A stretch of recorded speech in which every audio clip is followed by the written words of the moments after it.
Okay, let's have a look today. We know why we don't accept Lamarck's theory, but why do we accept Darwin's theory? Darwin's theory, let's have a look at the slide. It explains changes in population. Dit word ook ondersteun deur die fossielrekord. Ons weet vandag dat hierdie variasie deur mutasies in die genoom, met ander woorde in die gene en kromosome veroorsaak word. Now Darwin didn't know about variation and mutations. He didn't know about genetics, although he and Mendel lived at the same time. They couldn't mix it, or they didn't have the internet and the email. How did that advert go a few years ago? So they didn't know about each other. Just think if they could sit around a table in a coffee shop and they could have shared notes. But anyway, so Darwin's theory explains changes in the populations. It's supported by the fossil record. We know that variation is caused by mutations. And we still, even today, 150 years after the publication of his book, we still accept natural selection as the main driving force of evolution. Evolution, these gradual changes caused by natural selection. I think it's also important that we just have to tell them that in our next session, we'll definitely tell you more about mutations. But in the meantime, that doesn't mean that you don't have to read on these things to understand it a little bit better. I think they should go and revise their first term work on mutations. Mutations, yes. Inheritance this and is actually mutation. where it comes in, because evolution is all about mutations that take place. Goed, ons tyd loop uit, Karen. Wat is evolusie nie? Wat is natuurlike seleksie nie? En ons wil nie hê dit moet nou vir julle deurmekaar maak nie. Is net sodat jy nie die verkeerde goed in die eksamen skryf nie. So what is natural selection not? First of all, if you look at that little slide there and you look at the polar bear, jy die ysbeer kyk daar na vry, die ysbeertjie sê, maar hy het nou iets nodig. You see, it's supplying a need. I need a fur coat. So natural selection, what we're trying to say here is natural selection cannot give an organism or supply an organism with what that organism needs.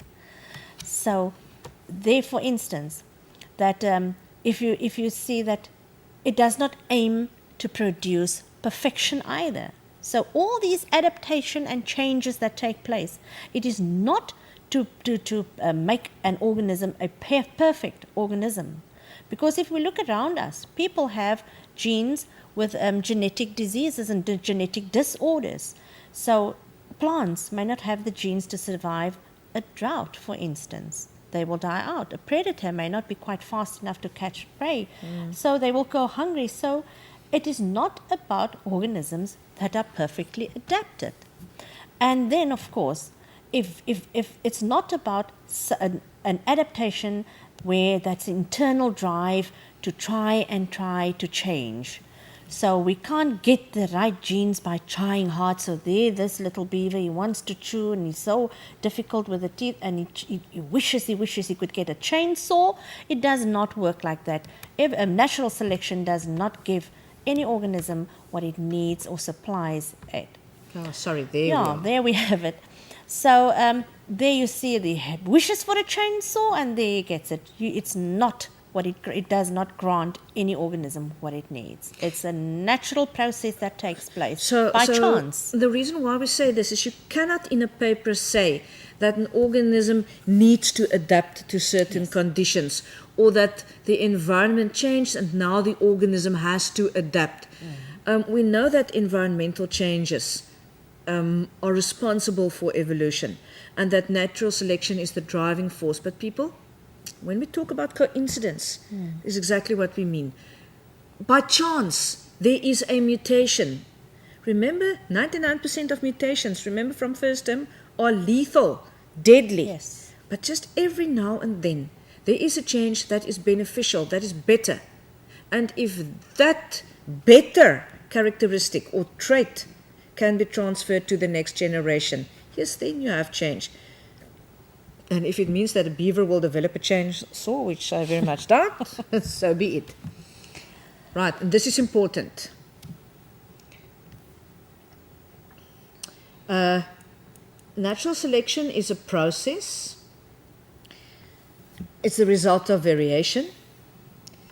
It selects amongst whatever variation exists in the population. Onthou, dis nie individue wat deur evolusie verander nie, né? Dis nie individue nie. Dit gaan oor bevolkings. Ons het al gepraat oor daardie fitness kwessie. Fitness, geskiktheid. And that's why, if we look at the slides again, be very careful. Don't talk about higher and lower animals or plants, or more advanced and less advanced modern species. I think humans tend to do that. Yeah, to we think want that to we think are the that most we- superior yeah. and advanced. So we can't assume or imply that species or populations must be or are more advanced than others, and that or the less advanced than the modern species. So be careful of that as well.